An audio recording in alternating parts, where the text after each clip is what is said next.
നമസ്കാരം. ISRO ഈ കഴിഞ്ഞ ജനുവരിയിൽ വിക്ഷേപിച്ച PSLV-62 എന്ന റോക്കറ്റ് ആ ദൗത്യം പരാജയപ്പെട്ടതിന്മേലുള്ള അന്വേഷണത്തിന്റെ ഭാഗമായി ദേശീയ സുരക്ഷാ ഉപദേഷ്ടാവ് അജിത് ഡോവൽ തിരുവനന്തപുരത്ത് എത്തുകയും തുമ്പയിലുള്ള ISROയുടെ തുമ്പയിലെ കേന്ദ്രത്തിൽ അന്വേഷണം നടത്തുകയും വ്യാപകമായ ചർച്ചകളും മറ്റും നടത്തുകയും ചെയ്തു എന്ന വിവരം ആദ്യമായി പുറത്തുവിട്ടത് തത്വമയി ന്യൂസാണ്. അതായത് PSLV-62 പരാജയത്തിന് പിന്നിൽ അട്ടിമറിയുണ്ട് എന്ന് കേന്ദ്ര സർക്കാർ വളരെ ശക്തമായി തന്നെ സംശയിക്കുന്നുണ്ട്. അതിൻ്റെ ഭാഗമായിട്ടാണ് ദേശീയ സുരക്ഷാ ഉപദേഷ്ടാവ് അജിത് ഡോവലിനെ തന്നെ നേരിട്ട് തിരുവനന്തപുരത്ത് അന്വേഷണത്തിനായി അയച്ചത്. ആ അന്വേഷണത്തിന് ശേഷം അജിത് ഡോവൽ പ്രധാനമന്ത്രിക്ക് റിപ്പോർട്ടും സമർപ്പിച്ചിരുന്നു. ആ റിപ്പോർട്ടിൻ്റെ അടിസ്ഥാനത്തിൽ ഇപ്പോൾ പ്രധാനമന്ത്രി നടപടികളിലേക്ക് കടക്കുകയാണ് എന്നതിൻ്റെ സൂചനകളാണ് ഇപ്പോൾ പുറത്തു വരുന്നത്. അതായത് ഇതിലും വിശദമായ അന്വേഷണം, സാങ്കേതിക തികവോടുകൂടി സാങ്കേതികമായി ഈ കാര്യത്തിൽ ഈ വിഷയങ്ങളിലൊക്കെ പരിചയമുള്ളവർ അന്വേഷണം നടത്തണം എന്നതാണ് അജിത് ഡോവലിൻ്റെ റിപ്പോർട്ട് എന്നാണ് സൂചന. അതിൻ്റെ ഭാഗമായിട്ട് പ്രധാനമന്ത്രി നരേന്ദ്രമോദി ചരിത്രത്തിലാദ്യമായി ISROയ്ക്കുണ്ടായ ഒരു ദൗത്യത്തിന്റെ പരാജയം, ആ പരാജയത്തെക്കുറിച്ച് അന്വേഷിക്കാൻ ISROയ്ക്ക് പുറത്തുള്ള ഒരു സമിതിയെ നിയോഗിച്ചിരിക്കുകയാണ്. പ്രധാനമന്ത്രിയുടെ മുൻ ശാസ്ത്ര ഉപദേഷ്ടാവായ പ്രൊഫസർ കെ വിജയരാഘവൻ, അതുപോലെ തന്നെ പ്രൊഫസർ കെ വിജയരാഘവൻ അധ്യക്ഷനായും അതോടൊപ്പം തന്നെ എസ് സോമനാഥ്, മുൻ ISRO ചെയർമാൻ എസ് സോമനാഥ് ഉപാധ്യക്ഷനായും ആയിട്ടുള്ള ഒരു സമിതിയെയാണ് പ്രധാനമന്ത്രി നരേന്ദ്രമോദി ഇപ്പോൾ അന്വേഷണത്തിനായി നിയോഗിച്ചിരിക്കുന്നത്. ശക്തമായ സംശയം ഇപ്പോഴും കേന്ദ്ര സർക്കാരിന് ഉണ്ട്. ISROയുടെ ആ പരാജയത്തിന് പിന്നിൽ അട്ടിമറിയാകാനുള്ള സാധ്യതയുണ്ട്. ISROയ്ക്കുള്ളിൽ അതൊരു അട്ടിമറിയാണ് എങ്കിൽ ഒരു ഭീകരൻ ഒളിഞ്ഞിരിപ്പുണ്ട് എന്ന് വ്യക്തമായി തന്നെ സംശയിക്കാവുന്ന സാഹചര്യവുമുണ്ട്. അതിൻ്റെ ഭാഗമായിട്ടാണ് ഇപ്പോൾ ഈ അന്വേഷണം. കേന്ദ്ര സർക്കാർ ഈ ഒരു ദൗത്യ പരാജയത്തിന് പിന്നിൽ അട്ടിമറിയുണ്ട് എന്ന് സംശയിക്കാനുള്ള പ്രധാനമായും ഒന്ന് രണ്ട് കാരണങ്ങളുണ്ട്. ഇതിലൊന്ന്, ഈ ദൗത്യത്തിൽ ഇന്ത്യൻ പ്രതിരോധ മേഖലയ്ക്ക് വളരെ ശക്തമായ കരുത്തു പകരുന്ന അന്വേഷ എന്ന ഒരു ഉപഗ്രഹം ഉണ്ടായിരുന്നു. ആ ഉപഗ്രഹം എന്ന് പറഞ്ഞാൽ കൃത്യമായി തന്നെ ശത്രുവിൻ്റെ നീക്കങ്ങളെ നിരീക്ഷിച്ച് തീരുമാനമെടുക്കാൻ ശേഷിയുള്ള ഉപഗ്രഹമായിരുന്നു. ശത്രുവിൻ്റെ നീക്കങ്ങൾ 500 കിലോമീറ്റർ അകലെ വച്ച് തന്നെ ശത്രു പതിഞ്ഞിരുന്ന് ചെയ്യുന്ന കാര്യങ്ങൾ വളരെ കൃത്യമായി മനസ്സിലാക്കാനും അതിനനുസരിച്ച് പ്രതിരോധ തന്ത്രങ്ങൾ രൂപപ്പെടുത്താനും സാധിക്കുന്ന അന്വേഷ എന്ന ഉപഗ്രഹം, ആ ഉപഗ്രഹം ഭ്രമണപഥത്തിൽ എത്തേണ്ടതായിരുന്നു. പക്ഷേ അത് ഭ്രമണപഥത്തിൽ എത്തിയില്ല.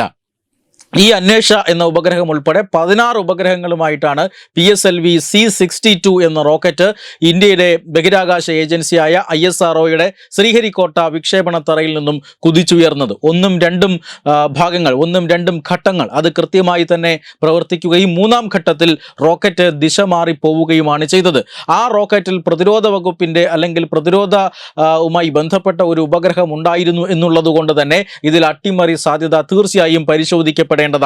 രണ്ടാമത്തെ പ്രശ്നം എന്ന് പറയുന്നത് PSLV-61, അതായത് ഈ കഴിഞ്ഞ 2025 മെയ് മാസത്തിൽ ജനുവരിയിൽ നടന്ന വിക്ഷേപണത്തിന് തൊട്ട് മുന്നേ നടന്ന ആ വിക്ഷേപണവും പരാജയമായിരുന്നു. PSLV-61 PSLV-62 പോലെ തന്നെ ആദ്യ 2 ഘട്ടങ്ങൾ സുഗമമായി പ്രവർത്തിക്കുകയും മൂന്നാം ഘട്ടത്തിൽ റോക്കറ്റ് ദിശ മാറിപ്പോവുകയുമാണ് ചെയ്തത്. മൂന്നാം ഘട്ടം അതിനിർണായകമായ ഒരു ഘട്ടമാണ്.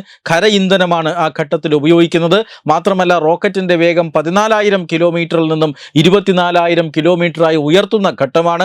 ഈ ഘട്ടത്തിൽ ഉപയോഗിച്ചിരുന്ന ഒരു മോട്ടോറിന്റെ പ്രഷർ കുറഞ്ഞതാണ് അപകടത്തിന് കാരണമായത് 61ലും 62ലുമെന്ന് ISROയുടെ ഫെയിലുവർ അനാലിസിസ് കമ്മിറ്റി കണ്ടെത്തിയിരുന്നു.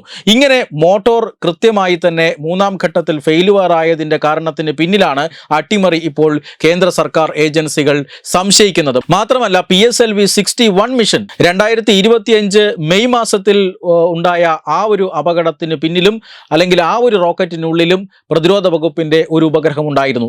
ഈ 2 ഉപഗ്രഹങ്ങളും ഭൗമ നിരീക്ഷക ഉപഗ്രഹങ്ങളായിരുന്നു, പ്രതിരോധ വകുപ്പിന്റെ നിർണായകമായ ഉപഗ്രഹങ്ങളായിരുന്നു. ഈ ഉപഗ്രഹങ്ങൾ ഒരു കാരണവശാലും ഭ്രമണപഥത്തിൽ എത്താൻ പാടില്ല എന്ന് ആരെങ്കിലും തീരുമാനിച്ചിട്ടുണ്ടോ, അതിൻ്റെ ഭാഗമായിട്ട് ISROയ്ക്കകത്ത് നുഴഞ്ഞു കയറി ഏതെങ്കിലും തരത്തിലുള്ള ഇടപെടലുകൾ നടത്തിയിട്ടുണ്ടോ എന്ന് കാര്യമായി തന്നെ സംശയിക്കാവുന്ന സംഭവങ്ങളാണ് 2025 മെയിലും 2026 ജനുവരിയിലും ഉണ്ടായി. ഉണ്ടായിരിക്കുന്നത്. അതുകൊണ്ട് തന്നെയാണ് ദേശീയ സുരക്ഷാ ഉപദേഷ്ടാവ് അജിത് ഡോവൽ തന്നെ നേരിട്ട് ഇക്കാര്യം അന്വേഷിക്കുന്നത്. അതിൻ്റെ ഭാഗമായിട്ടാണ് തിരുവനന്തപുരത്തെത്തി അദ്ദേഹം തെളിവെടുപ്പടക്കം നടത്തിയത്. കാരണം ഈ മോട്ടോറുമായി ബന്ധപ്പെട്ട പ്രവർത്തനങ്ങൾ നടത്തിയിരുന്നത് തിരുവനന്തപുരത്താണോ എന്ന സംശയം അതുകൊണ്ടാണ് ഉയർന്നത്. അതിൻ്റെ ഭാഗമായിട്ടാണ് അന്വേഷണം നടന്നത്.